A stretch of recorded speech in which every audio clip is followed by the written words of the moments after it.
Hello everyone, नमस्कार। एक बार फिर से आप सभी का बहुत बहुत स्वागत है लोधेज क्लासेस के बीए प्लेटफॉर्म पर। दोस्तों, समष्टि अर्थशास्त्र मैक्रो इकोनॉमी के अंतर्गत दोस्तों सेशन को फिर से कंटिन्यू करते हुए आज की सेशन में दोस्तों हम बात करेंगे त्वरक सिद्धांत पर। जी हाँ दोस्तों, थ्योरी ऑफ एक्सीलरेटर को व्यवहारिक रूप से और एकदम आसान तरीके से समझने का प्रयास करेंगे।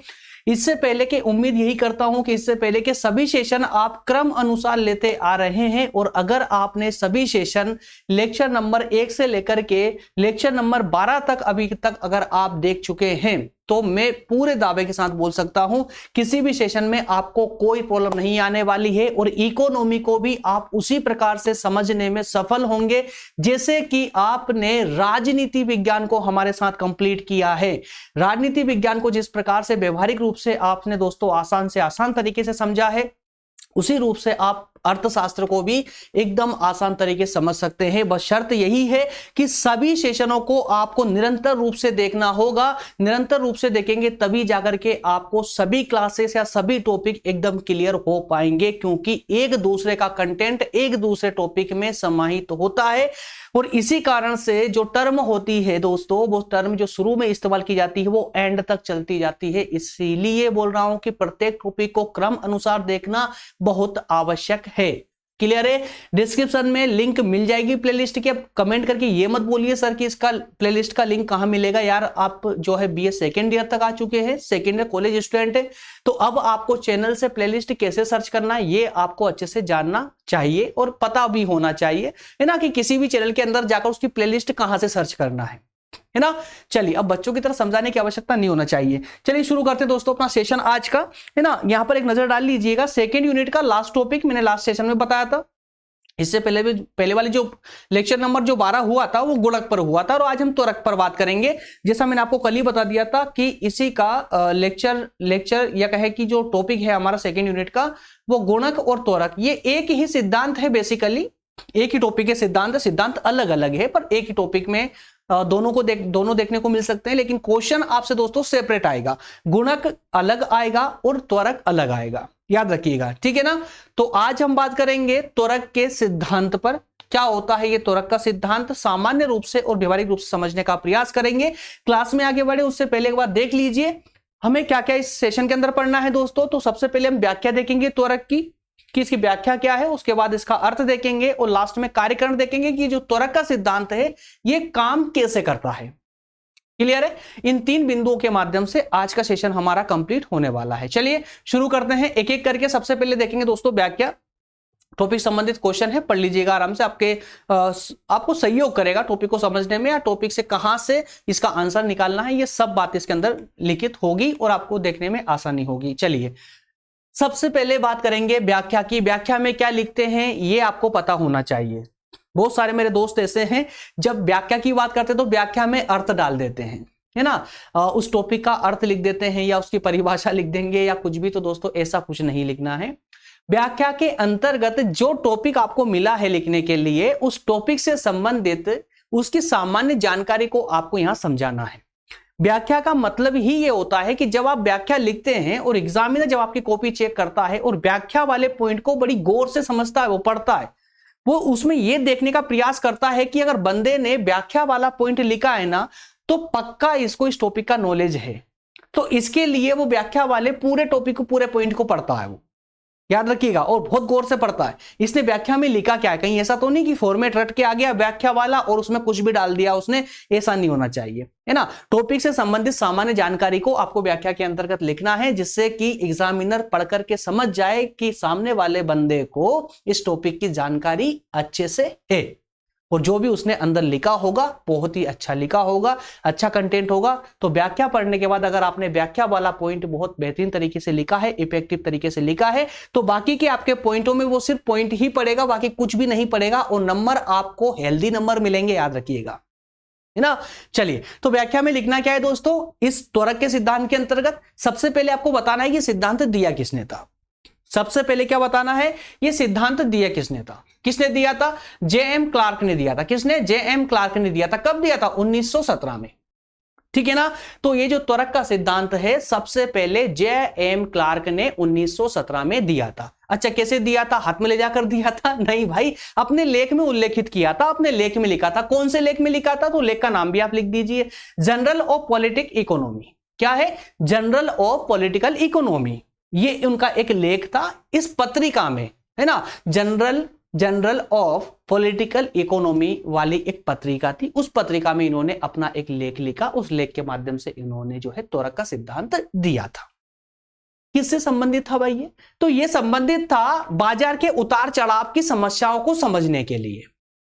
त्वरक का जो सिद्धांत है, बाजार का नेचर ही होता है ना, ऊपर नीचे होना, उतार चढ़ाव होना। तो उस उतार चढ़ाव की जो समस्या थी, उतार चढ़ाव को समझने में, एनालाइज करने के लिए ही यह सिद्धांत दिया गया था।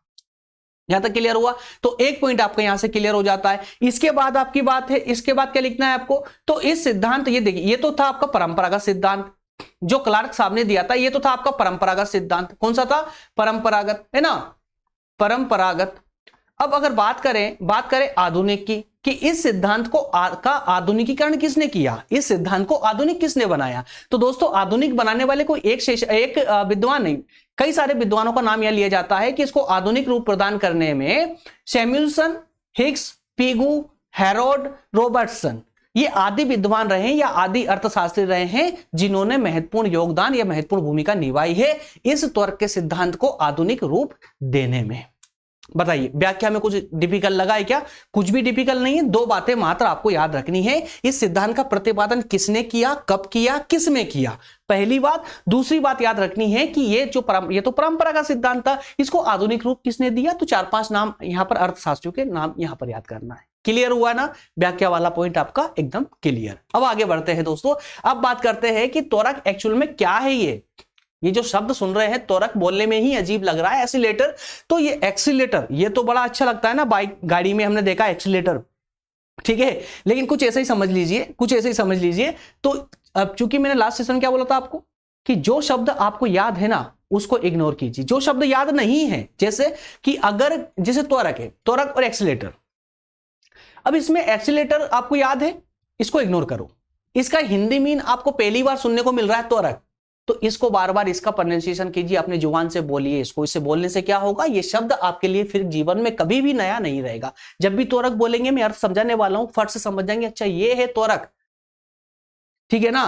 तो इसलिए त्वरक शब्द का ही इस्तेमाल आपको बार बार करना है ना। और जो लोग बोलते हैं, कई लोग इस चीज का इस्तेमाल करते हैं कि अगर आपको हिंदी वर्ड बोलने में तकलीफ आ रही हो तो इसका इंग्लिश मीन पकड़ लीजिए, उसको बोल लीजिए, मत बोलिए हिंदी वर्ड। मैं आपसे बिल्कुल भी ये नहीं बोलूंगा दोस्तों। जो डिफिकल्ट लगता है ना उसको बार बार बोलिए, उसको बोलिए। जब डिफिकल्ट को आप अपना दोस्त बना लोगे ना, तो फिर कुछ भी डिफिकल्ट नहीं रहने वाला है।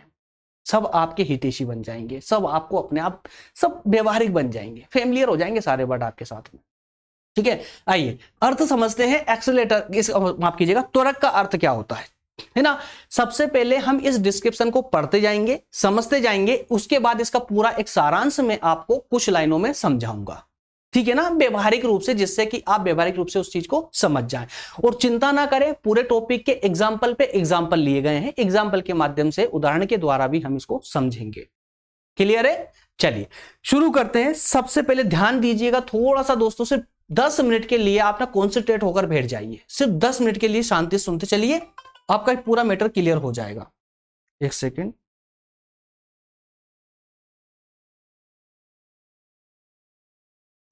चलिए शुरू करेंगे, मेरे साथ में ध्यान से देखेंगे दोस्तों। इसको पहले पेन, कलर पेन चेंज करते हैं। पूंजीगत वस्तुओं की मांग व्युत्पन्न मांग है। अब इस एक लाइन को सबसे पहले समझ लीजिए आप। पूंजीगत वस्तुओं की मांग क्या है? व्युत्पन्न मांग है। पूंजीगत वस्तुएं कौन सी होती है दोस्तों? पूंजीगत वस्तुएं कौन सी होती है? ये वस्तु कैसी है? ये प्रेजेंटर है, ये कैसी वस्तु है बताइए? उपभोग की वस्तु है, खाद्यान्न वस्तु है, या फिर पूंजीगत वस्तु है? ये एक पूंजीगत वस्तु, मतलब वस्तु आपने बनाई, बना करके जैसे आप बेचोगे उसके बदले में आपको पूंजी मिलती है, वो पूंजीगत वस्तु कहलाएगी। चाहे वो उपभोग की वस्तु है, कोई सी भी वस्तु हो सकती है वो, ठीक है ना। तो हम यहां पर प्रत्येक वस्तु को यहां पूंजीगत वस्तु के नाम से जान रहे हैं।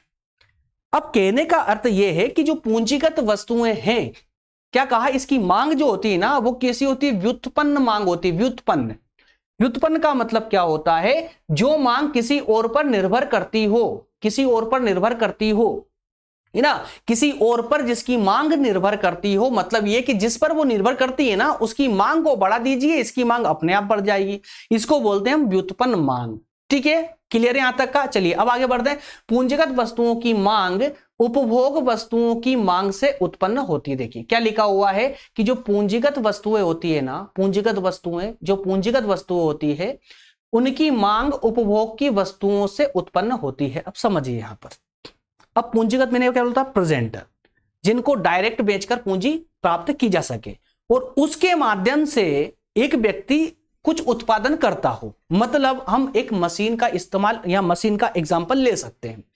कोई ऐसी मशीन का निर्माण किसी ने किया है, उसको बेचेगा, किसको, उत्पादनकर्ता को बेचेगा, उस मशीन से वो व्यक्ति उत्पादन करेगा, तो वो पूंजीगत वस्तु हो गई। अब पूंजीगत वस्तु की मांग कैसी होती है, व्युत्पन्न मांग होती है। व्युत्पन्न मतलब किसी पर निर्भर होती है। किस पर निर्भर होती है, उपभोग की वस्तुओं पर निर्भर होती है, उपभोग की वस्तुओं पर निर्भर होती है। एक एग्जाम्पल लीजिए, मान लेते हैं दोस्तों, एक फैक्ट्री है जो ये प्रेजेंटर बनाती है, जिससे मैं आपको पढ़ा रहा हूं, ये प्रेजेंटर बनाती है।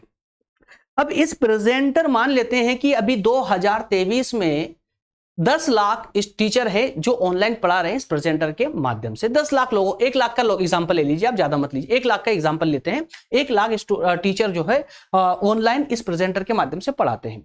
लेकिन जैसे ही 2024 आता है, 2024 में 1 लाख से बढ़कर के 1.5 लाख टीचर हो गए ऑनलाइन पढ़ाने वाले। तो 1.5 लाख हुए तो ये प्रेजेंटर की डिमांड बढ़ेगी, है ना। अब जैसे ही डिमांड बढ़ेगी प्रेजेंटर की, तो क्या हुआ, प्रेजेंटर का उपभोग बढ़ा, 50 लाख टीचर और आ गए, तो इसका उपभोग बढ़ा, 50 लाख और इसका इस्तेमाल करेंगे। जब उपभोग बढ़ेगा तो इसकी मांग बढ़ेगी ना, कहां बढ़ेगी, कंपनी के पास जाएगी, भाई 50 लाख का एक्स्ट्रा ऑर्डर है, बनाइए। वो जब वो बनाने जाएगा तो बोलेगा नहीं, मैं साल भर में सिर्फ 1 लाख ही बना सकता हूं, 1.5 लाख नहीं बना सकता। तो क्या करेगी वो कंपनी क्या करेगी दोस्तों, तो वो कंपनी क्या करेगी, और मशीनें इंस्टॉल करवाएगी, जिससे 50 लाख का उत्पादन और हो सके, 50 लाख का उत्पादन और हो सके, है ना। 50,000 मान लीजिए ना, 1.5 का मान लीजिए, है ना। उधर 1 लाख लिया था हमने, इधर 50,000 और ले लीजिए। 50 लाख बार बार बोल रहा हूं, माफ कीजिएगा, है ना, थोड़ा सा बोलने में हो जाता है। तो 1 लाख पहले से थे, 50,000 की डिमांड और आ चुकी, 1.5 लाख हो गए। तो अब ये 50,000 एक्स्ट्रा प्रेजेंटर का निर्माण करने के लिए वो कंपनी और 50 और मशीनें इंस्टॉल करेगी। ठीक है, तो क्या हुआ यहां पर, जो टीचर बढ़े इसका उपभोग बढ़ा, प्रेजेंटर की मांग बढ़ी उपभोग के कारण। तो मांग बढ़ते ही किसकी मांग बढ़ गई, उधर उस मशीनों की मांग भी बढ़ गई, है ना। तो मशीनें क्या थी, वो पूंजीगत वस्तुएं थी, और प्रेजेंटर क्या है दोस्तों, उपभोग की वस्तु है। तो इसकी मांग बढ़ी तो मशीन की मांग बढ़ गई।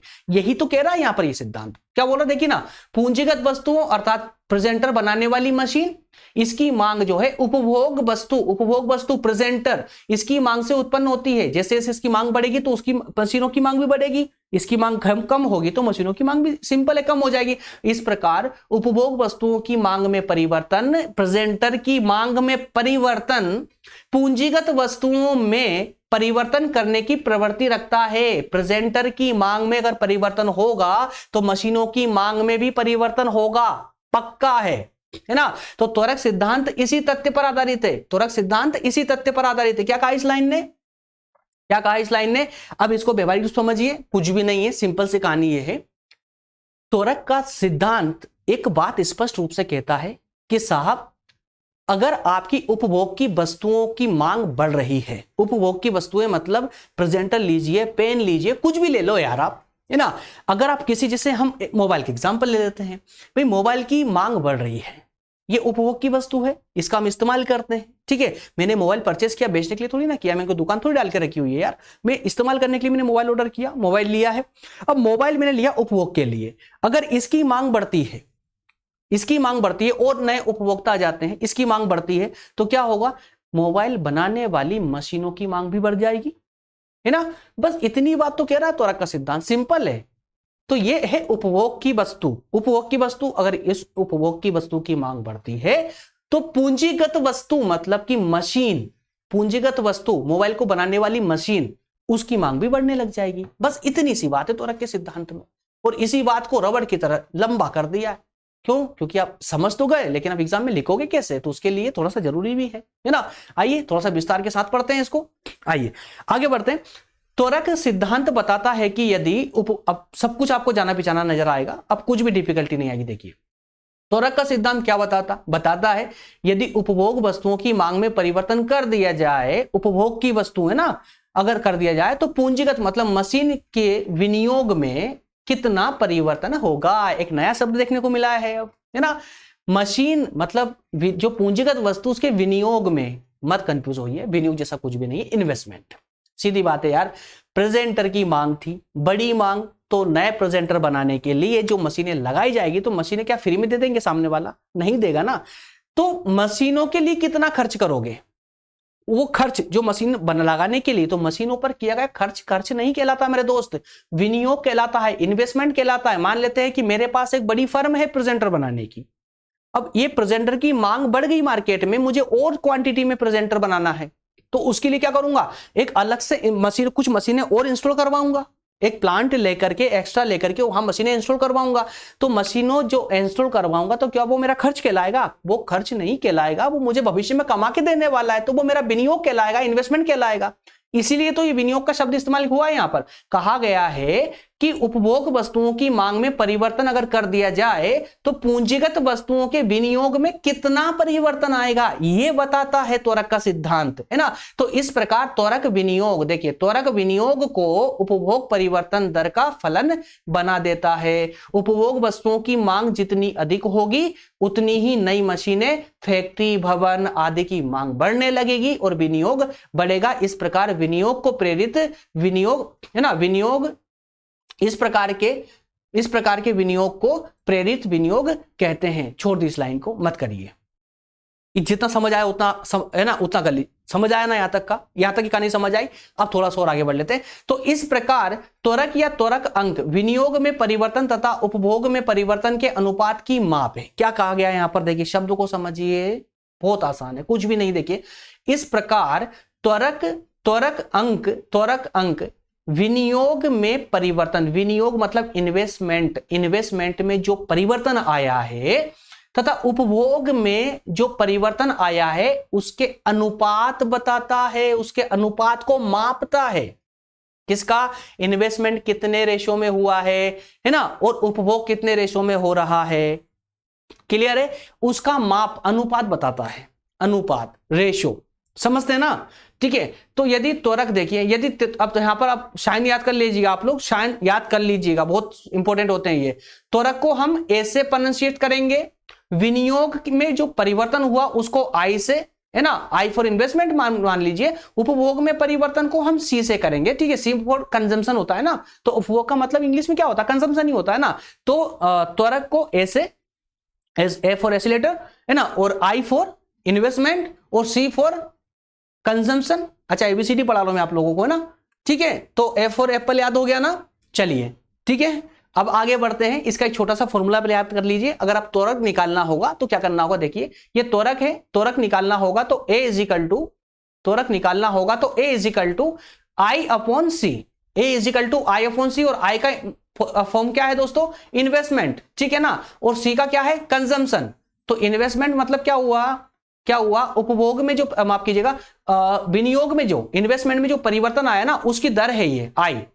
क्लियर है? और सी, तो या देखिए ना, कितना इन्वेस्टमेंट हुआ है, कितने में से, कितने उपभोग में से, तो वो सी, कंजम्पशन। ठीक है ना। चलिए इस फॉर्मूले को और आगे अच्छे समझते हैं। आइए, अभी अर्थ खत्म नहीं हुआ, बने रहिए कंटिन्यू, बहुत मजा आने वाला है। सेशन छोटा ही, ज्यादा बड़ा नहीं है, डोंट वरी ना, शांति से बने रहो बस, बहुत मजा आने वाला है सेशन में। पूरा टॉपिक एकदम ऐसा क्लियर करके जाऊंगा, टेंशन मत लो। हो सकता है बुक से पढ़ने पर समझ नहीं आता हो, लेकिन आज के बाद जो टॉपिक यहां पढ़ लिया ना, उसकी औकात नहीं आपको परेशान कर सके, फिर वो नहीं करेगा परेशान। चलिए आगे बढ़ते हैं। यदि मान लें कि, अब एक एग्जांपल लेते हैं दोस्तों, यहां पर एक एग्जांपल, उदाहरण के माध्यम समझ रहे हैं, जरा समझिए। अब उस फॉर्मूले को समझना है ना, A is equal to I upon C को, ठीक है, A is equal to I upon C को मैं यहां लिख देता हूं साइड में, ए त्वरक is equal to I for investment upon C मतलब कंजम्पशन। ये फॉर्मूला देखा था हमने लास्ट स्लाइड में, ठीक है। अब देखिए, यदि मान लें कि उपभोग व्यय में 5 करोड़ रुपए की वृद्धि हो जाती है। किसमें? उपभोग में। ये इसमें उपभोग मतलब कंजम्पशन में कितने की? 5 करोड़ रुपए की वृद्धि हो जाती है। कितने की? 5 करोड़ रुपए की। चलिए तो मैं ऐसे कैसे फॉर्मूले में पुट कर देता हूं, ए इज इक्वल टू आई, तो आई है ना, सी की जगह में लिख देता हूं 5 करोड़। क्लियर है? अब देखिए, तो इस 5 करोड़ रुपए की वृद्धि के परिणाम स्वरूप जो विनियोग है इसमें 10 करोड़ रुपए बढ़ता है। कितना? 10 करोड़ रुपए बढ़ता है। अब आप चौंकेंगे, सर ऐसा कैसे? ऐसा कैसे? उपभोग वे 5 करोड़ बढ़ रहा है, विनियोग 10 करोड़ कैसे बढ़ेगा? ऐसा कैसे हो सकता है? 5 करोड़ बढ़ा दीजिए ना, बहुत है भाई। आपने 5 करोड़ रुपए इन्वेस्टमेंट किया तो आपका उपभोग वे भी 5 करोड़ बढ़ गया। एक गुणक के सिद्धांत जो हमने लास्ट सेशन में पढ़ा था, तो गुणक के अनुसार तो ये हो रहा था, जितना पैसा आपने बचाया वो पूरा पैसा कहां चला जाएगा? इन्वेस्टमेंट में चला जाएगा। तो इन्वेस्टमेंट जितना पैसा, मान लो आपने 5 करोड़ रुपए बचा है, तो 5 करोड़ रुपए आपका इन्वेस्टमेंट हो जाएगा, है ना। तो दोस्तों ये एक त्वरक का सिद्धांत है। और ये सब मैं क्यों बोल रहा हूं? ये मैं नहीं बोल रहा हूं, बल्कि ये सिद्धांत बोल रहा है। लोग साहब बोल गए हैं ये बात, है ना। लोग साहब बोल गए उस पत्रिका में, ठीक है। अब वो क्यों बोल के गए हैं इसका मतलब भी वो समझाएंगे। जरा शांति बना के रखिए। देखिए अभी सिर्फ मान लीजिए, हमने एक एग्जांपल ले रहे हैं या प्रूफ नहीं कर रहे, सिर्फ एग्जांपल के माध्यम से समझने का प्रयास करें। देखिए अगर उपभोग का जो खर्च है, कंजम्पशन का जो खर्च है, अगर वो 5 करोड़ रुपए है, उसको बढ़ा दिया हमने, तो हम ये मान के चलते हैं कि जो विनियोग है, जो इन्वेस्टमेंट है, वो 10 करोड़ रुपए से बढ़ जाएगा। तो फॉर्मूला क्या हो जाएगा? देखिए ए क्या हो जाएगा दोस्तों? ए तो ए रहेगा, ठीक है। तो ऊपर हमने 10 करोड़ रखा, नीचे 5 करोड़। क्लियर है ना? आई के स्थान पर क्या रख दिया? आई के स्थान पर 10 करोड़ और सी के स्थान पर हमने 5 करोड़ रखा। इसको सोल्व करेंगे तो क्या आ जाएगा? 2। तो ए इज इक्वल टू क्या आ गया दोस्तों? यहां पर 2। तो त्वरक क्या निकल गया? यहां पर 2 निकल गया। त्वरक कितना होगा? 2 होगा, ठीक है ना। चलिए अब थोड़ा आगे बढ़ते हैं, लाइन टू लाइन पढ़ते चलिए, सब समझ आने वाला, चिंता मत कीजिए। बहुत सारे एग्जाम्पल हम इसमें यूज करने वाले, है ना। चलिए व्यवहारिक रूप से त्वरक, अब देखिए ये तो एक फॉर्मूला हो चुका है ना, A is equal to I upon C, ये तो एक फॉर्मूला हो गया। लेकिन व्यवहारिक अगर हम बात करें तो व्यवहारिक रूप से जो त्वरक होता है ना, वो इकाई के बराबर होता है। कितने? या तो इकाई के बराबर होगा, या इकाई से अधिक भी हो सकता है और इकाई से कम भी हो सकता है। जैसे ये क्या आया था? 2 आया ना, ये 2 आया, 0 भी आ सकता था या -2 भी हो सकता था। हो सकता है उपभोग जो है 5 हो जाए, उपभोग 10 हो जाए और जो इन्वेस्टमेंट है वो 5 रह जाए। तो ऐसी स्थिति में -2 हो जाएगा, है ना। -2 भी हो सकता है ना, तो ये नकारात्मक भी हो सकता है। तो इसकी कोई वो जरूरी नहीं है कि हमेशा जो ये त्वरक होगा वो इकाई से ज्यादा ही होगा, ऐसा जरूरी नहीं है। लेकिन ज्यादा होना ही अच्छा है, 0 या कम होना बिल्कुल भी अच्छा नहीं है। तो यहां पर इस पॉइंट को आप याद रखेंगे कि व्यवहारिक रूप से अगर देखा जाए तो त्वरक जो है इकाई के या तो बराबर हो सकता है, अधिक भी हो सकता है और इकाई से कम भी हो सकता है, यदि उपभोग वस्तुओं के उत्पादन में वृद्धि के लिए विनियोग व्यय नहीं बढ़ता है। देखिए भाई ये 0 कब होगा? ए इज इक्वल टू 0, मतलब त्वरक 0 कब होगा? जब उपभोग वस्तुओं के उत्पादन में वृद्धि के लिए विनियोग व्यय, इन्वेस्टमेंट नहीं बढ़ता है, तब जाकर के त्वरक क्या हो जाएगा? 0 होगा। लेकिन सामान्य रूप से देखा गया है कि प्रत्येक कंपनी अपना उपभोग व्यय बढ़ाना चाहती है, इसलिए इन्वेस्टमेंट करती है। इसलिए सामान्य रूप से अगर देखा जाए तो जो त्वरक होता है ना, वो इकाई से हमेशा अधिक ही होता है। क्लियर है यहां तक का? अब थोड़ा सा ये बोर्ड साफ कर देते हैं ताकि अगले डाटा के लिए जगह बन जाए। चलिए अब आगे बात करेंगे। अब थोड़ा सा आप टेक्निकली आ जाइए। देखिए तकनीकी दृष्टि से त्वरक का मूल्य पूंजी उत्पाद व पूंजीगत वस्तुओं के टिकाऊपन पर निर्भर करता है। क्या बोला? देखिए त्वरक का जो मूल्य होता है ना, वही देख रहे थे ना अपन, त्वरक ए इज इक्वल टू 2 या ए इज इक्वल टू 0, है ना। तो वो त्वरक का मूल्य हो गया। ये त्वरक का मूल्य निर्भर किस पे करता है यार? डिपेंड किस पे करता है? तो ये करता है पूंजीगत उत्पाद पर, पूंजी उत्पाद अनुपात पर। किस पर? पूंजी उत्पाद अनुपात, या अनुपात ओ लिख लीजिए आप। पूंजी उत्पाद अनुपात का मतलब क्या होता है? मैक्सिमम स्टूडेंट को याद होगा, नहीं याद हो तो मैं बता देता हूं। पूंजी उत्पाद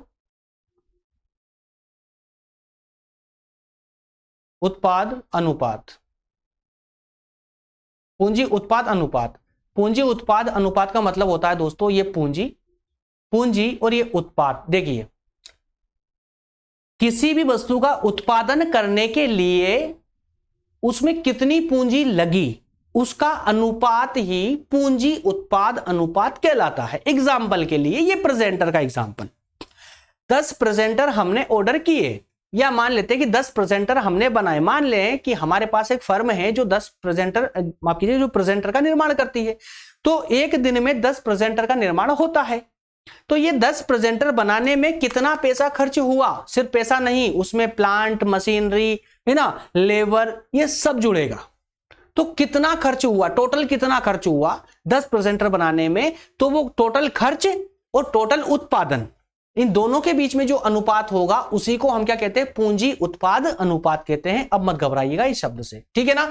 तो देखिए यहां पर क्या लिखा है, उसको पहले पढ़िए। तो त्वरक का मूल्य पूंजी उत्पाद या पूंजीगत वस्तुओं के टिकाऊपन पर भी निर्भर करता है। टिकाऊपन पर कि वो वस्तु कितनी चलती है। जो पूंजी उत्पाद की, जो पूंजी उत्पाद में क्या आएगा दोस्तों, मशीनें, तो मशीनें कितनी लंबे समय, उसकी आयु कितनी है, कितनी चलेगी, या जो वस्तुएं हैं उनका टिकाऊपन कितना है। तो पूंजी उत्पाद विनियोग की गई पूंजी और उसके परिणाम स्वरूप उत्पादन में वार्षिक वृद्धि को दर्शाता है। क्लियर है। पूंजी उत्पाद तथा पूंजीगत वस्तुओं का टिकाऊपन जितना अधिक होता है, त्वरक का प्रभाव भी उतना अधिक होगा। सिंपल सी बात है ना। तो त्वरक के सिद्धांत में पूंजी उत्पाद अनुपात की इस तकनीकी धारणा को स्थिर मान लिया जाता है। क्लियर है। तो यहां पर यह बात आपको याद रखना है, ये स्थिर वाली बात आपको याद रखनी है, स्थिर धारणा है ना। पूंजी उत्पाद अनुपात की जो धारणा होती है उसको स्थिर मान लिया जाता है। किसकी धारणा को दोस्तों, तो ये इसकी पूंजी उत्पाद और पूंजीगत वस्तुओं का जो अनुपात होता है ना उसको स्थायी मान लिया जाता है, तभी जाकर इसका कैलकुलेशन आगे बढ़ता है। ठीक है, और आगे चलते हैं। अब देखिए, चलिए एक सामान्य रूप से आपने इसके सिद्धांत को तो समझ लिया कि त्वरक का सिद्धांत एक्चुअल में होता क्या है ना। अब छोटी सी बात कर लेते हैं कि ये सिद्धांत काम कैसे करता है, और वैसे हमारा ये अंतिम पड़ाव ही है आज का सेशन का, है ना। तो ये काम कैसे करता है, कार्यकारण इसको हमने नाम दिया है, तो वर्किंग ऑफ एक्सीलरेटर। तो क्या होता है ये जरा समझिए, इसको भी एक व्यवहारिक रूप से ही इसको क्लियर करेंगे जिससे एकदम आसान तरीके से हो जाए, और एग्जाम्पल के माध्यम से करेंगे।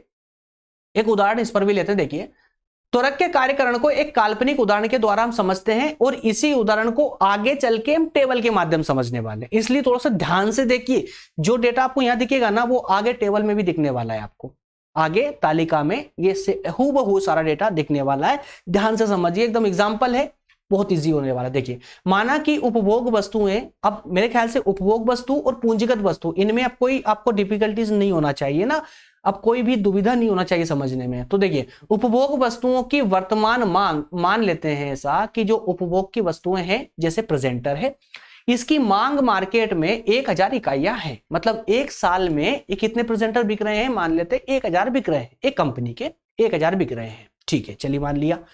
अब यदि पूंजी उत्पाद अनुपात मतलब क्या हुआ कि इस 1000 प्रेजेंटर को बनाने में कितना खर्च आएगा, उसका अनुपात अगर हम देखें तो हम मान लेते हैं कि 1:10 है, 1:10 है।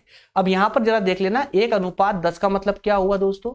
देखिए, पहले क्या लिखा हो, पूंजी, फिर लिखा है उत्पाद, है ना। तो पूंजी मतलब ये पूंजी का रेशो है 1, ये किसका है, पूंजी का। क्लियर हो रहा ना। और ये 10 क्या बाद में क्या लिखा, उत्पाद मतलब उत्पादन, तो 10 का किसका हो जाएगा, उत्पादन का। ठीक है ना, उत्पादन का। ठीक है, तो इसका मतलब क्या हुआ कि 10 प्रेजेंटर बनाने में 1 रुपया खर्च होता है। मान लीजिए ऐसा है ना, 10 प्रेजेंटर, अब ये 10 प्रेजेंटर बनाने में 1 रुपया खर्च होता है, ये रेशो है। क्लियर है, ये एक मांग का रेशो है ना।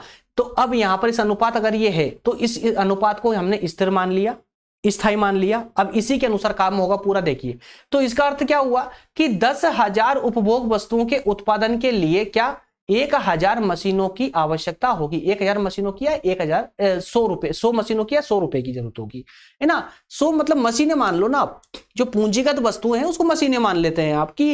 इसके उत्पादन में 1000 प्रेजेंटर का बनाने के लिए 100 मशीनों की आवश्यकता हमको पड़ रही है। चलिए ये मान लिया, ये स्थायी हो चुका है। निरंतर रूप से अब हर साल क्या होगा, 100 मशीनें हमारे पास है, उन 100 मशीनों से हम 1000 प्रेजेंटर बना लेंगे और मार्केट में भेज देंगे। बस जीवन आराम से कट रहा, कोई टेंशन नहीं है। ठीक है, इनकम वो चल रही है जैसी चल रही थी वैसी की वैसी है। स्थायी फॉर्मेट है ये वाला त्वरक सिद्धांत का, ठीक है ना। लेकिन अब एक छोटा सा परिवर्तन बाजार में आता है, और वो परिवर्तन क्या आता है देखिए, आइए उदाहरण के माध्यम से समझते हैं। यहां पर यदि हम मान लें कि प्रत्येक मशीन की आयु क्या है, 10 वर्ष है। एक मशीन की आयु कितनी है, 10 वर्ष, और हमारे पास कितनी मशीनें हैं, 100 मशीनें हैं पूरी।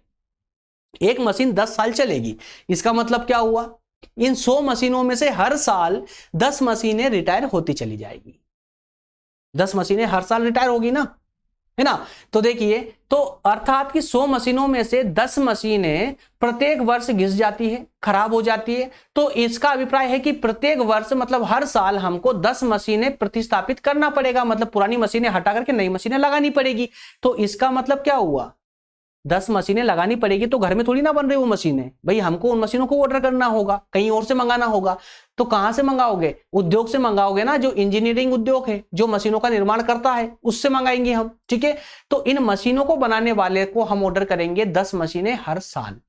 तो इसका मतलब क्या हुआ कि उस इंजीनियरिंग उद्योग की 10 मशीनें हर साल बिक रही है। कितनी मशीनें, 10 मशीनें हर साल बिक रही है। अब ध्यान से सुनते चलिएगा।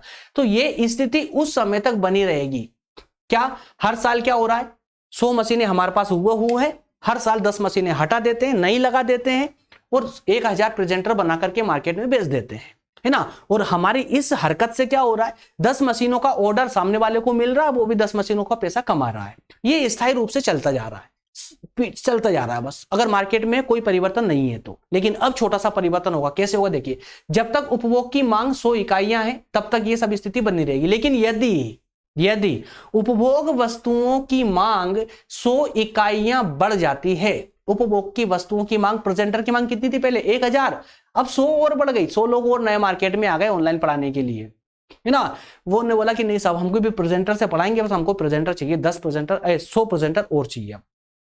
अब कंपनी क्या करेगी, मजबूर होकर के पहले 1000 प्रेजेंटर का निर्माण कर रही थी, अब 100 और करेगी, मतलब 1100 करेगी, सिंपल सी बात है ना। तो देखिए, तो अब 100 इकाइयां और बढ़ जाती है, तो इसमें 10% की वृद्धि हो जाती है। अब देखिए, पहले कितने थे, 1000 प्रेजेंटर बन रहे थे, अब 100 और बढ़ रहे हैं, 100 और बढ़ रहे हैं, तो 100 1000 का कितना होगा, 10%, 10% हो गया ना, 10% हो गया, क्लियर है यहां तक का ना, 10% हो गया। तो क्या मतलब हुआ, उपभोग की वस्तुओं में कितना परिवर्तन आया, 10% का, कितना, 10% का उपभोग में, मतलब फॉर्मूला याद है ना आपको, A is equal to I upon C. तो इसमें 10% का फंड, 10 कंजम्पशन वाले में 10% का क्या आया, चेंज आया है, 10% का चेंज देखने को मिला है, ठीक है ना। अब हम देखेंगे उपभोग वाले में, इसमें माफ कीजिएगा विनियोग वाले में। तो अब देखिए आगे बढ़िए, तो देखिए 10% की वृद्धि हो जाती है, तो इस अतिरिक्त मांग जो 100 प्रेजेंटर की अलग से मांग आई है, उसको पूरा करने के लिए 10 नई मशीनों की आवश्यकता पड़ती है।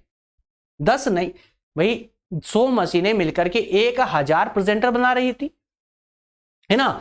तो अब 100 प्रेजेंटर बनाना है तो कितने की आवश्यकता पड़ेगी, 10 मशीनों की, सिंपल बात है, क्योंकि 1:10 का रेशो चल रहा है ना। तो कितनी, 100 प्रेजेंटर बनाने के लिए 10 मशीनों की आवश्यकता और पड़ेगी।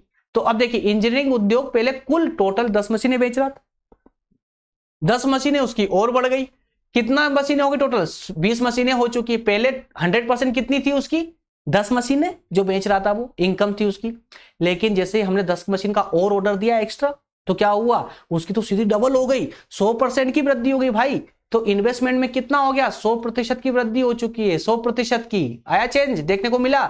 तो कंजम्पशन में 10% का चेंज और इन्वेस्टमेंट में 100% का चेंज, यही तो कहने का प्रयास किया जा रहा है यहां पर। तो देखिए ना कि इंजीनियरिंग उद्योग की वर्तमान बिक्री 10 मशीनों से बढ़कर 20 मशीनें हो जाती है और 100% की वृद्धि हो जाती है। पहले 10 मशीनें थी, अब 20 हो चुकी है उसकी बेचने में ना। तो इस प्रकार उपभोग वस्तु की मांग में 10% की वृद्धि और विनियोग में 100% की वृद्धि करती है। सिंपल है। अगर नहीं समझ आया है दोस्तों तो एक बार इसको फिर से, इतना ही 10 मिनट का फिर से इसको रिपीट करके और एक बार वीडियो को फिर से सुनिएगा, इजीली समझ आएगा, डोंट वरी, है ना। और अब आइए इस टेबल पर, छोटा सा टेबल को देख लीजिए, अपने आप को कुल समझ आने वाला। देखिए इसमें, चलिए पहले उसको पूरा ओपन कर लेते हैं, उसके बाद पेन लेते हैं।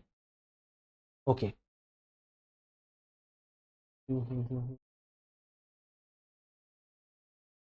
चलिए बेटर रहेगा। ओके, देखिए ये लिखा हुआ भी है ना, इस उदाहरण को, जो उदाहरण हमने लास्ट स्लाइड में दिया था, उस उदाहरण को हम यहाँ इस तालिका के माध्यम से समझ सकते हैं। कैसे, देखिए अवधि दी है ना, स्टार्टिंग में, और एक टर्म दूसरी टर्म, या एक साल दूसरा साल, ठीक है।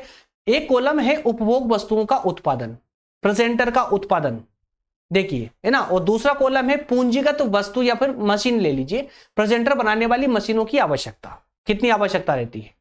तीसरा कॉलम है प्रतिस्थापित विनियोग, हर साल हमें कितनी मशीनें बदलनी पड़ रही है। चौथा कॉलम है प्रेरित विनियोग या अतिरिक्त मशीनों की मांग, अगर मांग बढ़ जाती है आगे चल के तो अतिरिक्त कितनी मशीनों की जरूरत पड़ती है हमको। उसके बाद कुल विनियोग या कुल नई मशीनों की मांग, है ना। चलिए अब समझते, देखिए शुरुआत में हमें 1000 वस्तुओं का निर्माण करने के लिए 100 मशीनों की आवश्यकता थी, और हर साल हमारी 10 मशीनें एक्सपायर हो रही थी, इसलिए 10 मशीनों की मांग हमें प्रत्येक वर्ष थी। ये लंबे समय से चला आ रहा था, लेकिन एकदम बूम आया, ये मान लेते हैं कि कोरोना वायरस आ चुका था, है ना, लॉकडाउन लग गया तो शिक्षा बाधित हो गई, जो ऑफलाइन क्लासेस थी सब बाधित हो चुकी है, सब में संकट के बादल छा गए। अब क्या होगा, ऑनलाइन का जमाना आ गया, अचानक से 2-4 दिन में ही ऑनलाइन सब खड़े हो गए आकर के, पढ़ना तो पड़ेगा ना। तो उसके लिए क्या किया दोस्तों, सब ऑनलाइन प्लेटफॉर्म तैयार हो गए, जिन्होंने कभी ऑनलाइन का नाम नहीं सुना था वो भी ऑनलाइन पर आ चुके थे। क्या हुआ, ज्यादा तो नहीं, लेकिन पहले 1015 तो 100 मात्र की एकदम डिमांड आ चुकी है, 100 एक्स्ट्रा की डिमांड आ चुकी है। तो अब हमारे पास में जो उपभोग का वस्तुओं का जो निर्माण था वो कितना हो गया, अब 1100 वस्तुओं का निर्माण हो चुका है ना। तो ये 1100 वस्तुएं बनाने के लिए अब हमें 100 मशीनों से काम नहीं चलेगा, यहां मशीनें बढ़ानी पड़ेगी। कितनी मशीनें बढ़ गई, 10 मशीनें बढ़ चुकी थी। तो अब एक्स्ट्रा प्रतिस्थापित तो हमारी 10 ही हो रही थी, 10 मशीनें खराब हो रही थी, वो हो गई, ठीक है, लेकिन 10 नई मशीनों की आवश्यकता पड़ गई, तो इसमें जुड़ गई ना। तो 10 मशीनें जो हमारी खराब हो रही थी उनको तो चेंज करेंगे ही, साथ में 10 मशीनें हमने एक्स्ट्रा और लगवाई, तो कुल मिलाकर के 20 मशीनें हो चुकी है। तो देखिए हो गया 100% चेंज आ गया यहाँ पर, है ना। लेकिन यहां पर कितना परसेंट आया था दोस्तों, यहां पर मात्र 10% ही चेंज आया था, ठीक है ना। उस प्रकार से नेक्स्ट ईयर में 1100 एज इट इज चलता रहेगा, फिर से स्थायी हो गया वो, है ना। आइए अब दोनों को समझते हैं जरा। इस तालिका में देखिए अवधि 1 में, पेन का कलर चेंज करते हैं फिर से, देखिए अवधि 1 में, इस वाले अवधि 1 में उपभोग वस्तुओं की मांग में 10% की छोटी सी वृद्धि कुल विनियोग में 100% की वृद्धि कर देती है। इस प्रकार उपभोग या उत्पादन की तुलना में विनियोग में 10 गुना वृद्धि हो जाती है। अब बोलने की जरूरत ही नहीं है ना, अब तो इतना तो समझ आ चुका होगा आप लोगों को।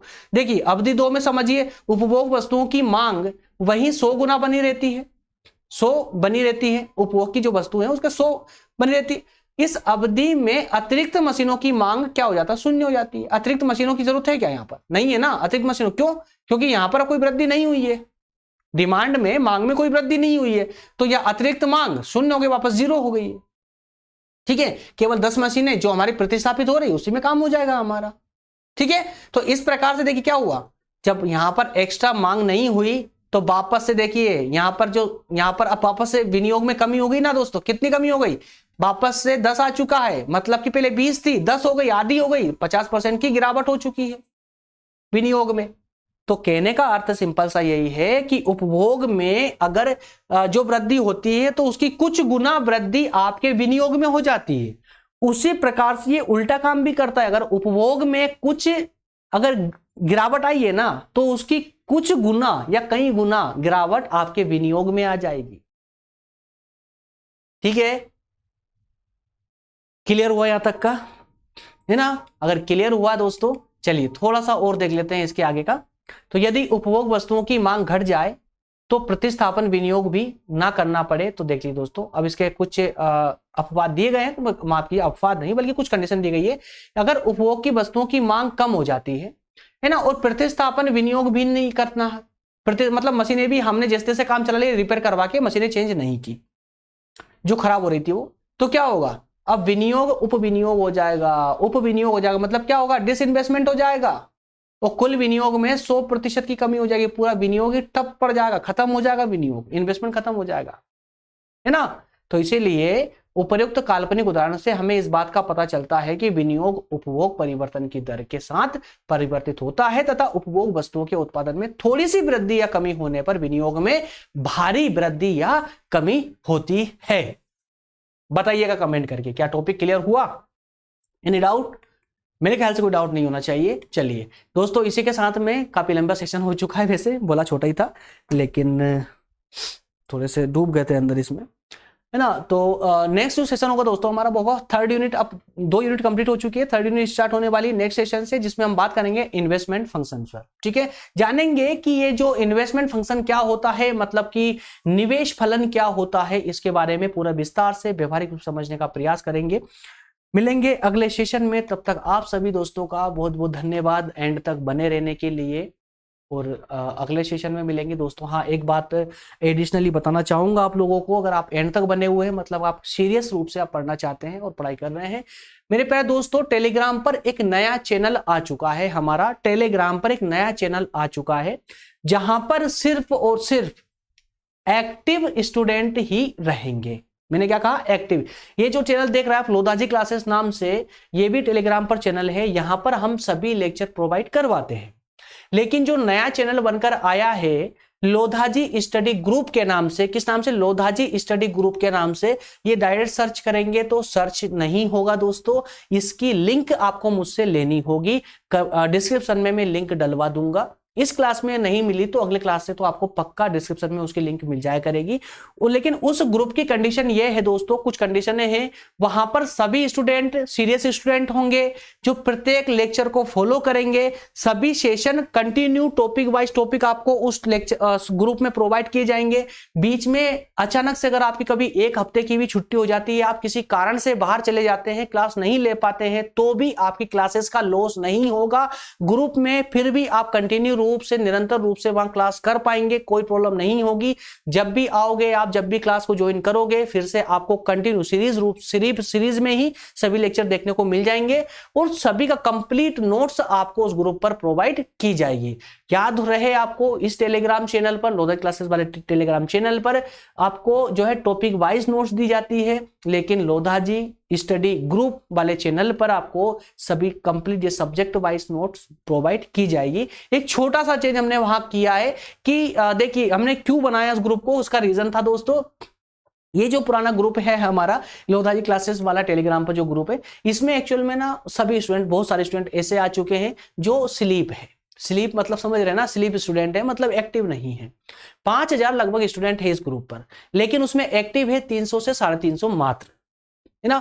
तो जब भी कोई लेक्चर डालते हैं हम लोग, तो सिर्फ 300-350 लोगों का ही वहां पर रिप्लाई आ पाता है, या उनका वो एक्शन करते हैं। इसका मतलब कि जो बाकी ग्रुप, बाकी जो मेंबर है तो किसी काम के नहीं है ना, सीरियस है ही नहीं वो अपनी पढ़ाई को लेकर के। तो ऐसे स्टूडेंट्स को मैं लेकर भी नहीं चलना चाहता साथ में। इसी कारण से दोस्तों मैंने एक नया चैनल बनाया है आप लोगों के लिए। उस नए चैनल में हर कोई प्रवेश ना कर पाए, उसकी भी मैंने कंडीशन रखी है। उसका आपको सब्सक्रिप्शन लेना पड़ेगा, वो सब्सक्रिप्शन चार्ज है मात्र 100 रुपए, 100 रुपए आपको सब्सक्रिप्शन चार्ज वहां पर लेना होगा।